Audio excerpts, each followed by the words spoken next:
विपक्ष का मतलब नकारात्मक नहीं हो सकता है। विपक्ष का मतलब हर चीज में बुराई करना नहीं हो सकता है।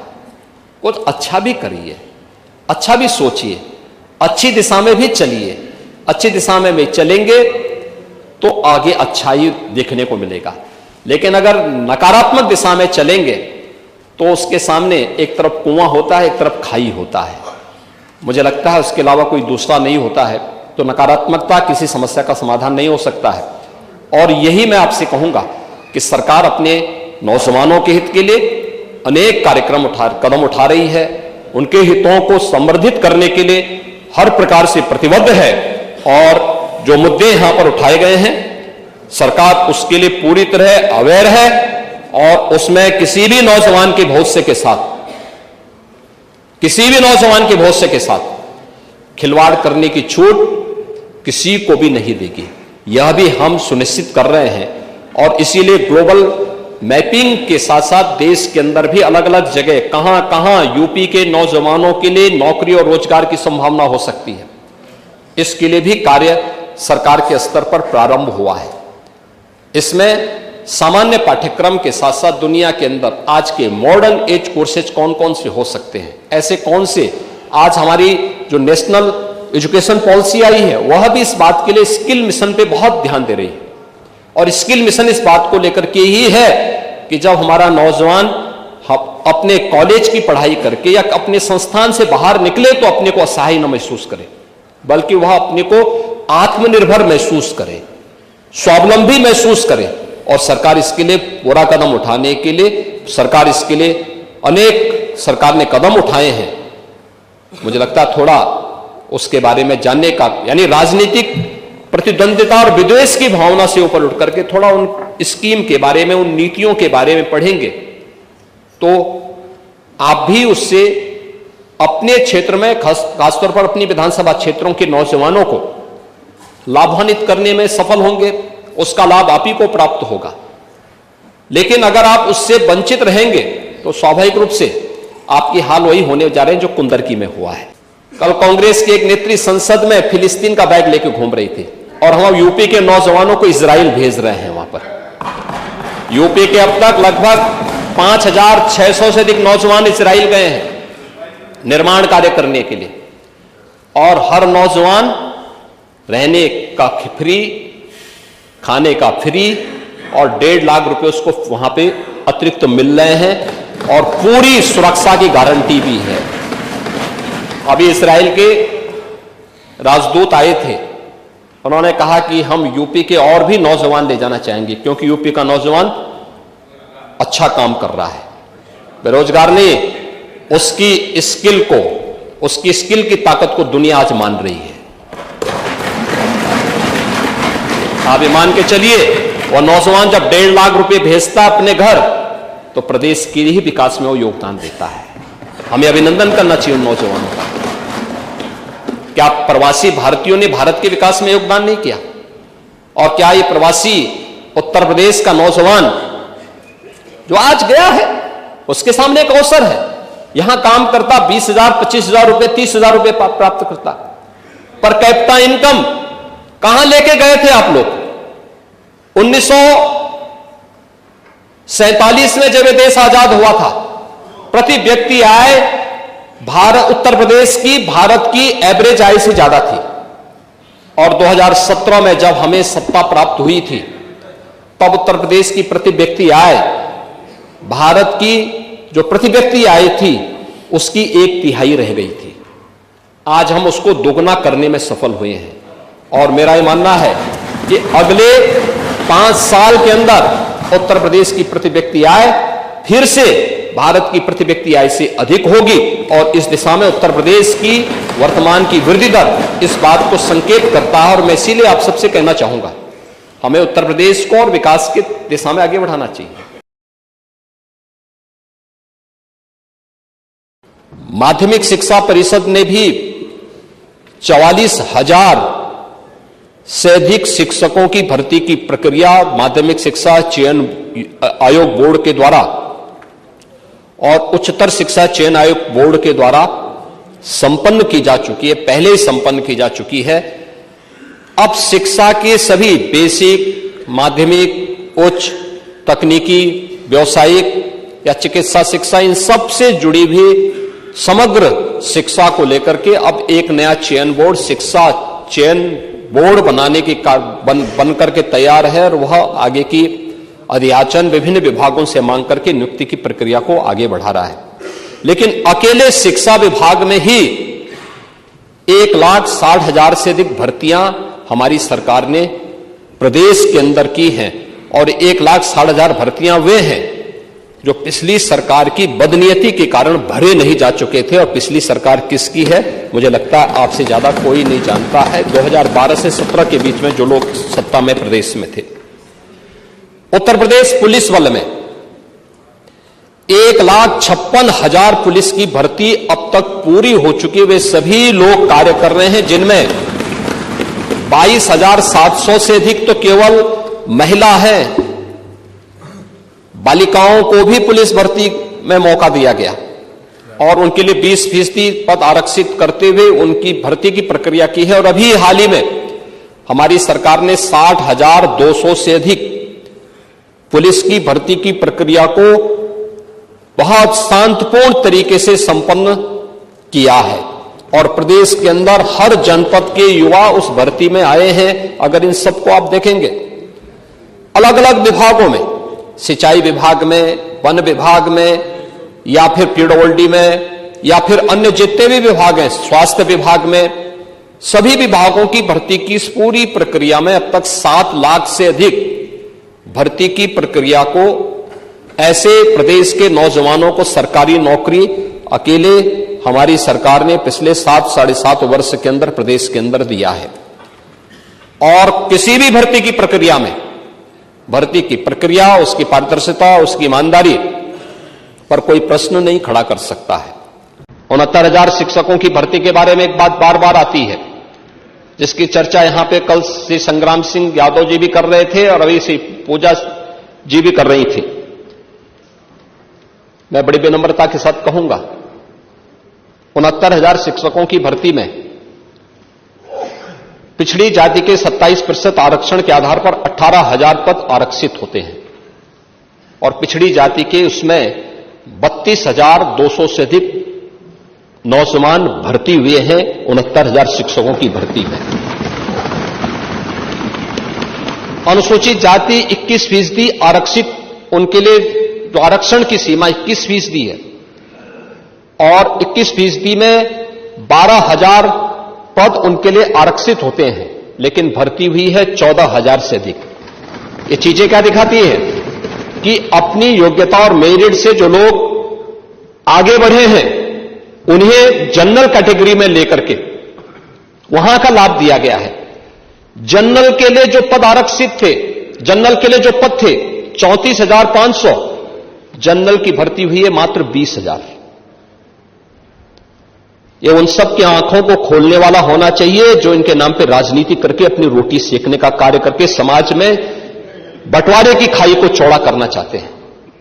और इसीलिए भर्ती की प्रक्रिया प्रदेश के किसी भी नौजवान के साथ कोई अन्याय न हो।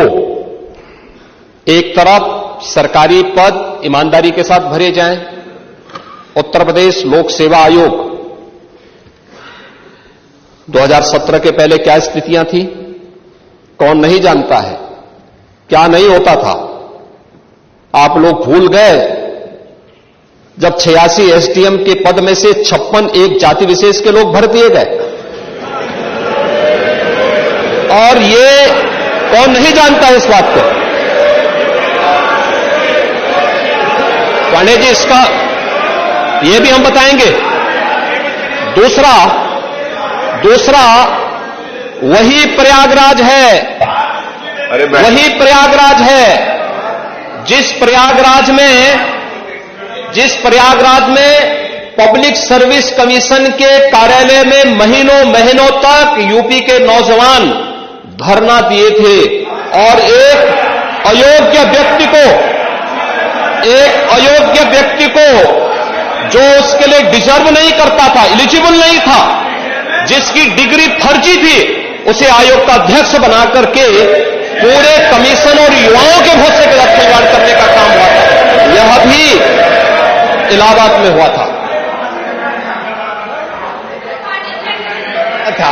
तो यहां माननीय अखिलेश जी ने कहा था, आंकड़ा भी दिया था कि वो 3 लोग भर्ती हुए थे ऐसे, और आपके सामने बात स्पष्ट। पांडे जी, मैं उसी पे आ रहा हूं।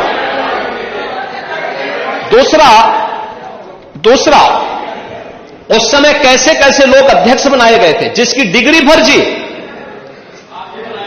जो स्वयं एक लेक्चरर होने के लिए एलिजिबल नहीं था। High school 3rd division, intermediate 3rd division, graduation 3rd division, फर्जी पीएचडी की डिग्री, और वह Uttar Pradesh public service commission का अध्यक्ष बन गया था। और ये लोग उसको लेकर ढूंढते थे, घूमते थे, और उसको जब मौका मिला उसने मारी तबाही, पूरे युवाओं के साथ खिलवाड़ किया था। ये कौन नहीं जानता है। भर्ती की प्रक्रिया को पारदर्शी बनाने के लिए समय समय पर रिफॉर्म किए जाते हैं, और ये आयोग और बोर्डों को पूरा अधिकार होता है उस रिफॉर्म को करने के लिए, लेकिन प्रक्रिया पूरी ईमानदारी के साथ होनी चाहिए। और वही प्रक्रिया पब्लिक सर्विस कमीशन भी, अधीनस्थ सेवा चयन आयोग भी, शिक्षा आयोग भी उसके लिए अधिकृत होते हैं। वे लोग इस प्रक्रिया को पूरी कर सकते हैं।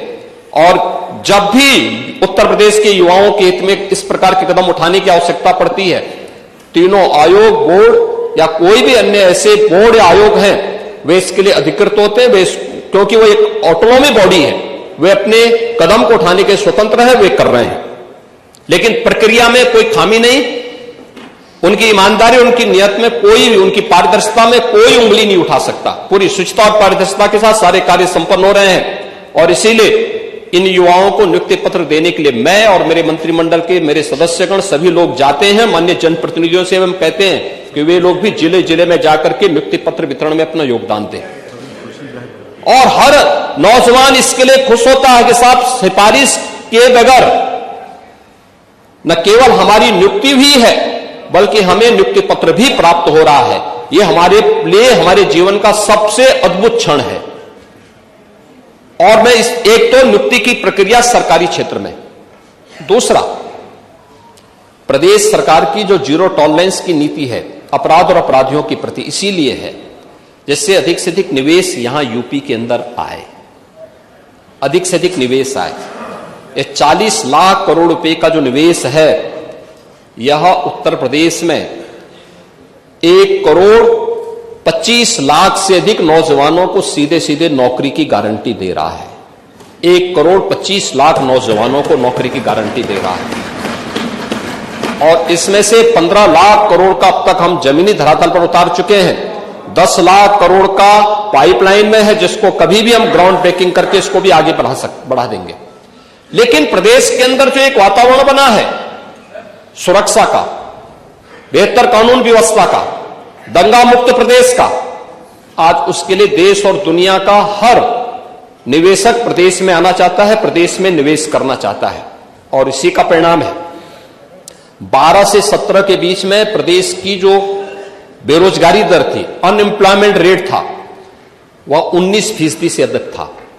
और आज ओझा जी ने स्वयं कहा है कि 2.4 है। ये चीजें दिखाती हैं सरकार के कदम अच्छी दिशा में आगे बढ़े हैं। आज के दिन पर जब रिजर्व बैंक अपनी रिपोर्ट प्रकाशित करता है, तो रिजर्व बैंक की रिपोर्ट इस बात को कहती है कि दुनिया के, अब भारत के अंदर उत्तर प्रदेश ऐसा राज्य है, बैंकों से लेन देन जिस राज्य का सर्वाधिक है वह उत्तर प्रदेश है। उत्तर प्रदेश का जो सीडी रेशियो है आज के दिन पर, जब हम लोग आए थे तब यह 45 से कम था, 44 के आसपास था। आज यह 60% है। यह दिखता है कि अगर 100 रुपया जमा हो रहा है तो 60 रुपया यूपी के अंदर ही, यूपी के नौजवानों को, यूपी के बेरोजगारों को और यूपी के ही व्यवसायियों को यूपी के अंदर अपना रोजगार के सृजन करने, यूपी में नए रोजगार को बढ़ाने के लिए उसका उपयोग, इसके माध्यम से 60% से ऊपर आज के दिन पे यूपी का सीडी रेशो है, ये बढ़ाने की आवश्यकता है। हम मानते हैं इसको 75% से ऊपर होना चाहिए। लेकिन हमें विरासत में क्या मिला था? 44%, 45% से भी कम मिला था।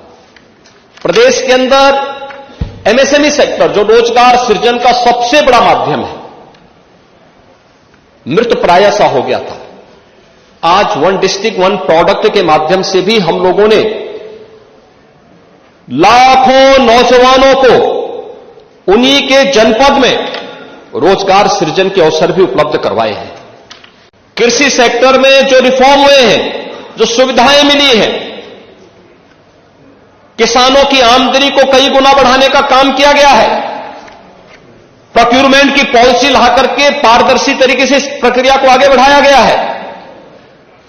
खेती के विविधीकरण की दिशा में जो सरकार के द्वारा उठाए गए कदम हैं, 23 लाख हेक्टेयर भूमि को जो अतिरिक्त सिंचाई की सुविधा उपलब्ध करवाई गई है, इसने किसानों की आमदनी को बढ़ाया है।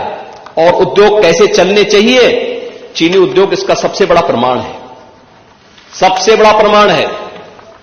यह उत्तर प्रदेश जिसको आप चीनी उद्योगों को आप बेच रहे थे, तबाह कर रहे थे, बंद कर रहे थे, आज 120 चीनी मिलें अकेले उत्तर प्रदेश चला रहा है। और उनमें से 100 चीनी मिलें ऐसी हैं, उनमें से 100 चीनी मिलें ऐसी हैं जो एक सप्ताह से 10 दिन के अंदर अपना गन्ना मूल्य का भुगतान कर रही है।